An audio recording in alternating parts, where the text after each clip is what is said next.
Continuemos ahora con la observación de los músculos involucrados en la inspiración y la expiración. En la observación de los músculos de la respiración, primero se identificará el diafragma y luego los músculos que producen movimiento de las costillas.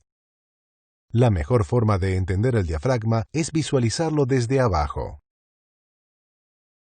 Aquí se encuentran las costillas inferiores. Los músculos que están entre ellas son los intercostales, que veremos en un momento. Aquí está el reborde costal izquierdo y aquí el proceso sifoides. La pared abdominal anterior y todos los órganos abdominales han sido retirados. Ahora observaremos la imagen desde abajo. Aquí se localiza el diafragma. Es una hoja delgada y continua de músculo con fibras que convergen desde toda la circunferencia para insertarse en este tendón plano, el tendón central del diafragma. La línea de inserción del diafragma se extiende desde aquí, en la parte posterior del esternón, a lo largo del interior del reborde costal y alrededor de la punta de la 10ª costilla.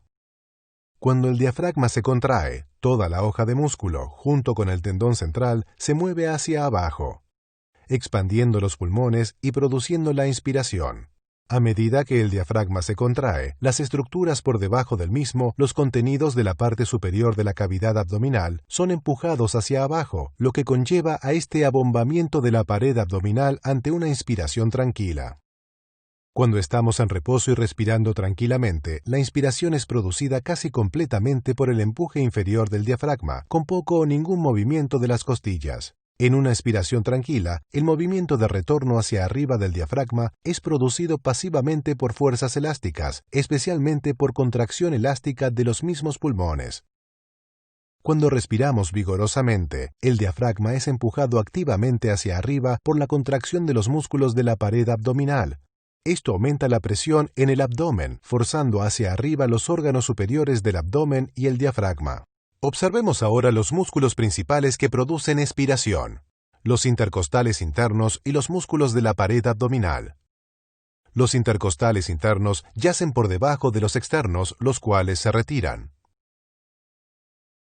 Aquí se encuentran los músculos intercostales internos. Para entender cómo actúan, observaremos de nuevo el modelo con la fuerza aplicada ahora en la dirección de las fibras intercostales internas.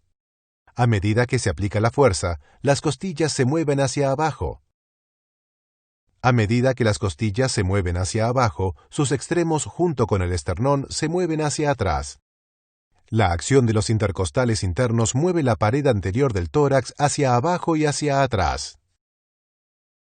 Los otros músculos importantes de la expiración son los músculos de la pared abdominal, que ejercen dos efectos importantes. Ya hemos detectado que elevan la presión intraabdominal y por lo tanto empujan el diafragma hacia arriba. Además, los músculos de la pared abdominal empujan las costillas inferiores hacia abajo, asistiendo en la acción de los intercostales internos. En la siguiente sección se observarán con detalle estos músculos. Ahora solo ofreceremos una visión previa de los mismos.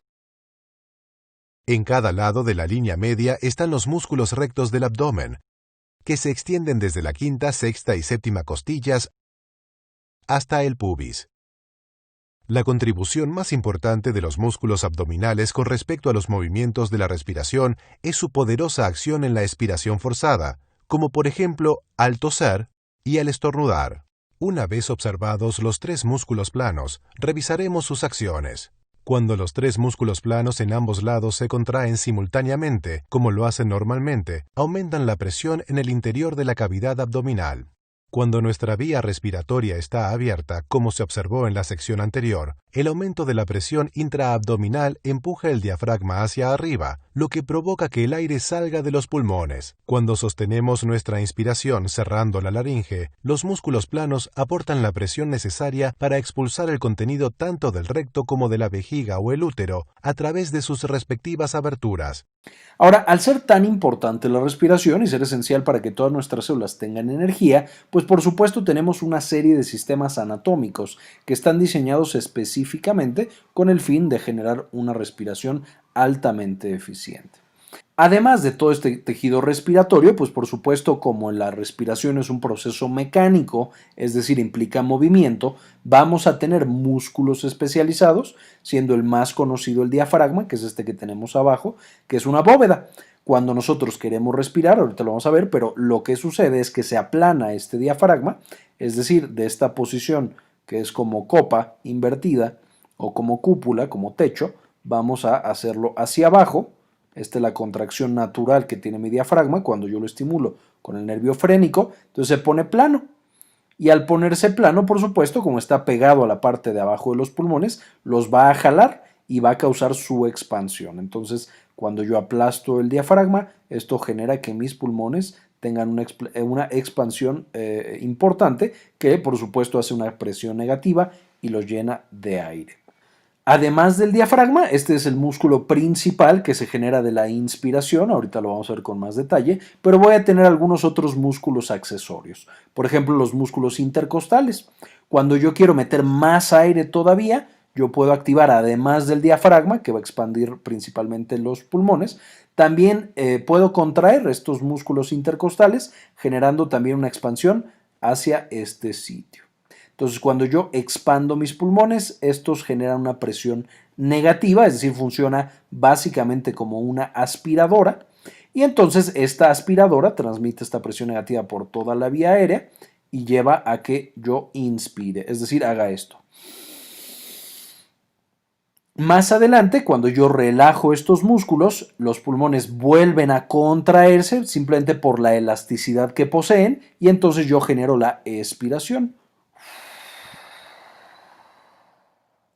Y de esta manera, solo con la contracción, principalmente el diafragma y a veces de algunos otros músculos, yo genero inspiración y cuando se apagan los músculos por la elasticidad del pulmón, causo la expiración, que es cuando saco el aire de mi cavidad torácica, es decir, de mis pulmones.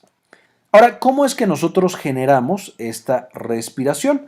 Ya habíamos mencionado que va a ser básicamente a través de la contracción de los músculos, principalmente del diafragma, y solamente cuando necesitamos un esfuerzo extra, algunos otros músculos como los intercostales, algunos del cuello como el esternocleidomastoideo y algunos otros. Sin embargo, de nuevo, lo principal va a ser el diafragma.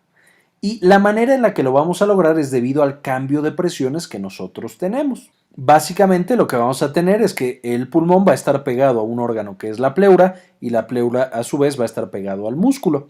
Si suponemos, o bueno, la presión que tenemos fuera del aire que está en el medio ambiente, más o menos es 760 milímetros de mercurio, de manera que lo que debemos generar cuando hacemos la inspiración, es decir, metemos aire, es disminuir la presión que tenemos dentro. Entonces, al contraer mis músculos, amplío este volumen y paso de los 760, que es la presión atmosférica, a 758, 56 o 53, dependiendo si es el ápice, la parte lateral o la base del pulmón. Esto, por supuesto, genera una presión relativa negativa, es decir, una pequeña aspiradora que permite que entre este aire a través de toda mi vía aérea. Ahora, como el proceso de respiración, es decir, el requerimiento que tienen mis células de ATP es altamente variable, cuando yo voy a dormir necesito muy poquito, pues porque estoy soñando y estoy acostado en mi cama, pero cuando hago ejercicio necesito mucho porque todos mis músculos están trabajando, yo necesito que sea también altamente adaptable. Y como todas las funciones altamente adaptables que tenemos en nuestro cuerpo van a ser, por supuesto, controladas en gran parte por el cerebro. En el bulbo yo voy a tener justamente los núcleos encargados de controlar la respiración en términos generales. Ahí voy a tener un núcleo que es el generador de patrones central. Este generador de patrones básicamente es como un reloj que cada X tiempo le dice a mis pulmones, respira, respira, respira. Entonces estos son los que generan, es un marcapasos de la respiración. Entonces este marcapasos va lanzando estímulos cada X tiempo que van a ser comunicados a través de varios nervios de la médula espinal. Estos nervios de la médula espinal son, por ejemplo, el nervio frénico, que va a llegar al diafragma y le va a decir a mi diafragma que se contraiga cada X tiempo. Por supuesto, sabremos que si es en el bulbo raquídeo y la médula espinal es un proceso completamente inconsciente. Es más, hasta este instante, tú estabas respirando y no te dabas cuenta, no lo estabas pensando. Ahora que yo estoy hablando de cómo tú eres el que está respirando, seguramente ya lo estás pensando. Dices, ah, sí es cierto, estoy respirando. Eso es porque además de que yo tengo este patrón central o generador central de patrones, yo tengo que algunas funciones del sistema nervioso central superiores, como la corteza cerebral, también pueden participar. De hecho, el hecho de que yo pueda estar explicando este tema significa que mi corteza está controlando la respiración de una manera adecuada para que yo pueda nutrir a mi cuerpo, es decir, producir todo el ATP que yo necesito, pero además emitir sonido de una manera altamente especializada. Entonces, aunque estos de abajo son los que se encargan de manera basal de la respiración, por supuesto, algunas funciones superiores también pueden meterse y ayudar a controlar en algunas situaciones especiales. De nuevo, como cuando yo controlo voluntariamente mi respiración para hablar, para hacer yoga o para alguna otra función. Finalmente, cuando nosotros estamos estudiando la respiración y nos vamos específicamente a la parte mecánica, pues sabemos que el pulmón tiene volúmenes, que es los mililitros de aire que le caben en cierto momento, y las capacidades, que es cuando yo genero movimiento en mi pulmón, pues puedo mover esa cantidad de mililitros de aire. Básicamente los volúmenes más comunes es el volumen corriente, que es el volumen que yo doy en una respiración completamente normal. Estoy sentado, a lo mejor leyendo, cuánto aire meto y saco en cada respiración. Y a esto le llamamos, como estaba mencionando, volumen corriente. Este volumen corriente más o menos son 500 mililitros, por supuesto depende de la edad y de la composición corporal y el tamaño de la persona, pero más o menos son 500 mililitros. Después yo tengo el volumen residual. El volumen residual es cuando yo hago una expiración forzada, es decir, saco todo el aire.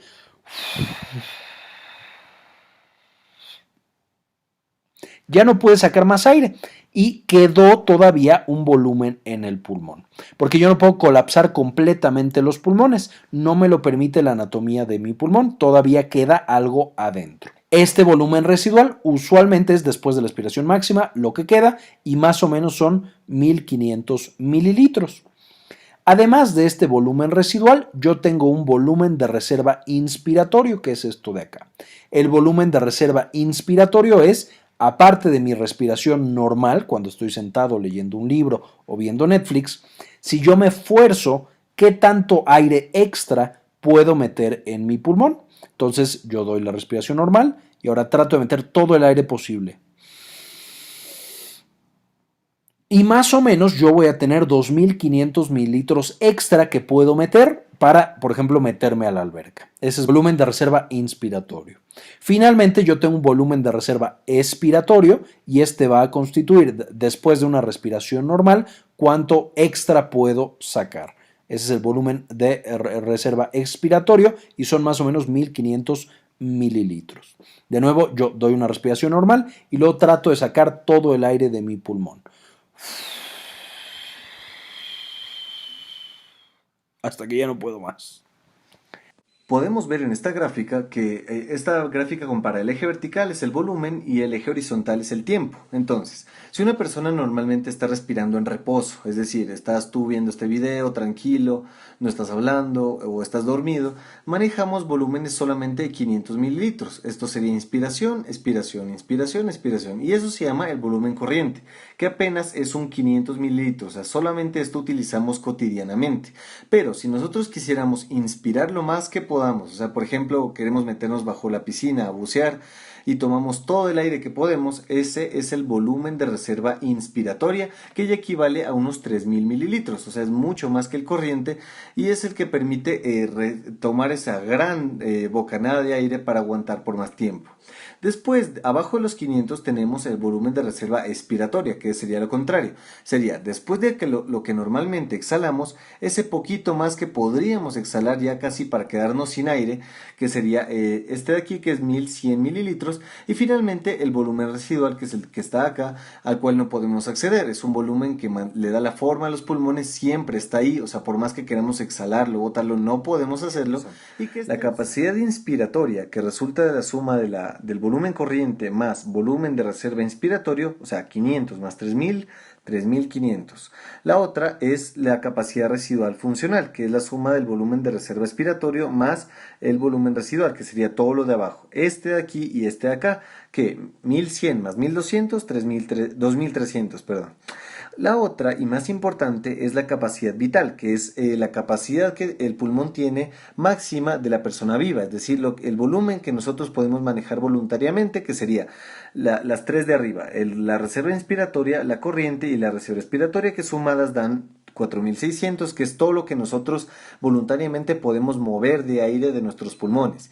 Y si sumamos a estas tres, la última, que sería el volumen residual, sería la capacidad pulmonar total, que no la podemos mover en su totalidad, pero sería el tamaño, o mejor dicho, todo el volumen que puede caber en un pulmón, que es 5.800 mililitros. Está con nosotros Alfonso Montero, que es fisioterapeuta. Alfonso, buenos días. Buenos días. Es director asistencial de Realiza, que es una empresa de rehabilitación de respiración a domicilio. Exacto. Que va a servicio a domicilio. Bueno, ¿sabemos respirar en general? Bueno, en general sí sabemos respirar, pero es verdad que muchas veces necesitamos hacer algo especial para entrenarnos y tener mejor salud. Para respirar de forma correcta hay que utilizar el músculo diafragma, que es el músculo principal de la respiración. Es un músculo que está situado en la base inferior del tórax, y realizar una inspiración a través de la nariz a la vez que sacamos un poquito el abdomen, y luego soplar por la boca a la vez que el abdomen va un poquito hacia adentro. Quiero que cojas aire por la nariz, despacio y lento, cojas aire por la nariz, intentando a la vez hinchar la tripa, y luego sueltes el aire por la boca, metiendo tripa, intentando que no se mueva la de arriba. Te voy a poner mi mano encima para que sepas un poco lo que tienes que hacer. Coge aire, suelta el aire, coge aire, suelta el aire. Eso es, intentando que no se mueva nada la mano de arriba. Y suelta. La respiración ideal sería que cuando cogemos aire nos imaginamos que dentro tenemos un globo e intentamos hincharlo. Es decir, el globo se hincha, por tanto la tripa se hincha. Y cuando soltamos el aire, pues el globo evidentemente se desinfla y por eso metemos la tripa. ¿Cómo puede ver uno en casa si está respirando incorrectamente? Mirarse en un espejo, notar que estamos metiendo mucho esta musculatura y que solo se mueve esto. Entonces podemos poner una mano abajo, otra arriba y ver qué pasa, si se mueve solo la de arriba o por el contrario se mueve la de abajo. Si vemos que no lo estamos haciendo bien, lo ideal sería acudir a un fisioterapeuta que indique cómo trabajar esa mecánica respiratoria. Bueno, ¿por qué es tan importante respirar con el abdomen? ¿Qué nos perdemos si no respiramos para darle juego a todo el sistema respiratorio? Es importante respirar con el abdomen porque es la forma más saludable, pero también es más energética, es decir, consumo menos energía en la respiración y me da una captación de oxígeno por encima de lo que me da respirar con otras partes.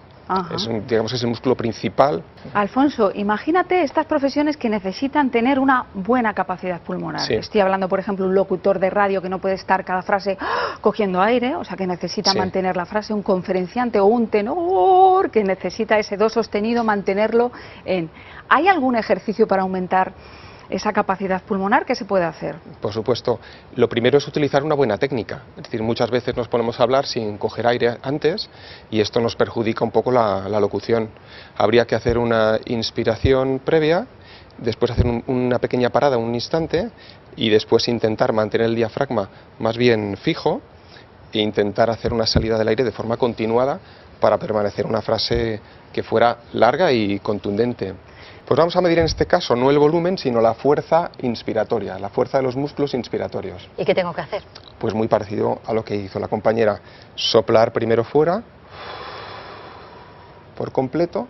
Cuando no tengo aire pongo la boquilla en la boca y realizo una inspiración por la boca fuerte. Ah, que tengo Tomar que aire. inspirar, yo me creía que era soplar. No. Vale. Soplo fuera, Ahí sacado introduzco todo. en la boca, inspiro y vemos cómo la bolita es capaz de subir. La bola se sale con Inma. ¡Qué potencia de soplo!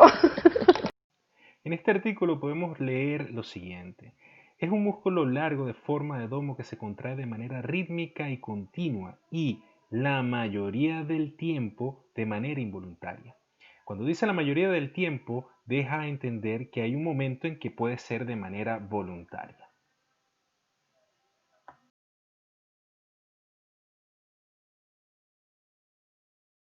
es hacer una precisiones más allá del diafragma. Cada vez que yo vaya tomando aire es inevitable que alguna parte de este diafragma se vaya descendiendo y de alguna manera la zona de posición a medida que yo respiro normalmente va disminuyendo. Eso es un fenómeno como autorregulatorio para decir que cada vez me queda menos zona para manejar con la presión abdominal, para poner un límite al descenso diafragmático. A ese descenso diafragmático marcado lo está ayudando a evitar, primero, dos cosas: que tenemos una pared abdominal acá que sea no fofa, demasiado complaciente, demasiado distensible, capacitante. Necesito que haya un tono de los músculos abdominales para que me eviten el descenso exagerado del diafragma. Y las vísceras servir como punto de apoyo para que cuando el diafragma descienda pueda generar una presión abdominal adecuada y mover los contenidos de la pared del tórax hacia los lados y en sentido anterior. Cuando uno pierde totalmente la fortaleza de los músculos abdominales, pues entonces el problema es que lo que desciende del diafragma lo protruye en la pared y entonces no genera una buena presión abdominal. Entonces, en buena parte, el que hace que al descender el diafragma pueda generar una buena presión abdominal es que haya una fortaleza de los músculos abdominales en forma tal de que no deje salir todas las vísceras para afuera cada vez que yo inspire. Bueno, entonces eso es una cuestión que es natural. Ahora, el diafragma como músculo inspiratorio logra estar muy eficientemente en la relación longitud-tensión cuando está tirando de CRF hacia volumen residual. O sea que un diafragma normal, cuando está en reposo, cuando está por ejemplo en reposo, incluso pudiera estar un poquito más arriba y estaría en una relación longitud-tensión muy adecuada, que eso le favorecería estar un poquito alargado para poder arrancar de una buena relación longitud-tensión y lograr una eficiente generación de fuerza cada vez que se respire. Entonces, el diafragma para nosotros es nuestro principal músculo de la inspiración, pero para que él funcione adecuadamente, pues no solo tiene que haber una buena inervación, sino que la pared abdominal en parte le colabora, manteniendo un tono adecuado de los músculos abdominales para que no se protruya mucho la pared abdominal. De todas maneras, algo va a protruir, y nosotros ya habíamos hablado de sincronía tóraco-abdominal, el hecho de que los músculos de la parrilla costal superior expandían la pared torácica superior y al mismo tiempo el diafragma iba descendiendo, y como era un diafragma fuerte y sano, esa presión abdominal aumentada la manifestaba con una simultánea protrusión de la pared ventral del abdomen al mismo tiempo que la expansión del tórax, que es lo que nosotros hablábamos de sincronía toraco-abdominal. O sea, están sincronizados el tórax y el abdomen. Cuando uno empieza a manifestar fatiga del músculo del diafragma, ya el diafragma empieza a descender más lento. Y como estos músculos son de inervación independiente y con un hurto de ATP distinto, estos pueden seguirse expandiendo lo normalmente bien, porque ellos no tienen una responsabilidad de un 30% en la respiración cuando el diafragma tiene un 66%. Se primero empieza a manifestar previas manifestaciones de fatiga diafragmática antes que los músculos de la pared costal superior. ¿Qué pasa entonces? Que cuando uno empieza a presentar ya debilidad de estos músculos, ¿qué ocurre? Esto expande bien, el diafragma se demora en descender, sale el abdomen, pero asincrónico, a destiempo después. Eso es el segundo punto que llama asincronía toraco-abdominal. Y el tercer signo ya, que es francamente fatiga diafragmática, es cuando el diafragma está tan débil que no es capaz de movilizarse. Entonces, ¿qué ocurre? Pues cuando esto expande, crea la presión intrapleural negativa a todo este nivel. Entonces el diafragma, al encontrar una presión menos negativa acá, y no, como no se puede mover para abajo porque está débil, es tirado para arriba. Y al tirar para arriba, por ley de Boyle, el contenido abdominal, que es incompresible, trata de hundir la pared en vez de sacarla, y es lo que llamamos paradoja toracoabdominal. Algunos otros músculos, para no únicamente hablar del diafragma, ya hablemos de la parrilla costal superior, por ejemplo, los músculos escalenos, son músculos que están plenamente demostrados, a diferencia de lo que había hablado antes de los escalenos son unos músculos que al parecer ya están participando en la respiración tranquila. Estos están inervados de C4 a C8. Participan aún en la respiración normal o tranquila. ¿Correcto? Hay escalenos anterior, medio y posterior, y esos músculos escalenos entonces hacen una buena colaboración para lo que es el movimiento de la parrilla costal superior. Esos escalenos, además de ello, se van a insertar en la primera costilla, en la anterior y el medio, y en la segunda costilla el posterior. Esas inserciones le van a servir para el movimiento adecuado de la parrilla costal superior. También tenemos los músculos paraesternales, que son catalogados como que paraesternales, que son músculos inspiratorios, y están los clásicos músculos intercostales externos, y todos ellos son utilizados normalmente en una inspiración normal y tranquila. Hay otros músculos que uno utiliza en periodos de estrés como accesorios de la respiración, y entre ellos están los pectorales mayor y menor. Entonces, al hacer un recuento de la utilización de estos músculos, adicionando al efecto que le puede ayudar también el esternocleidomastoideo, que es otro músculo accesorio de la inspiración, podemos ver entonces que el ser humano tiene un mecanismo de reclutamiento progresivo de cada vez mayor número de músculos en caso de que el diafragma se vuelva insuficiente y haya necesidad entonces de llamar a que ellos nos colaboren en hacer algún tipo de ayuda ante un acto respiratorio que está siendo dificultoso. Con esto entonces terminamos la parte participativa de los músculos inspiratorios.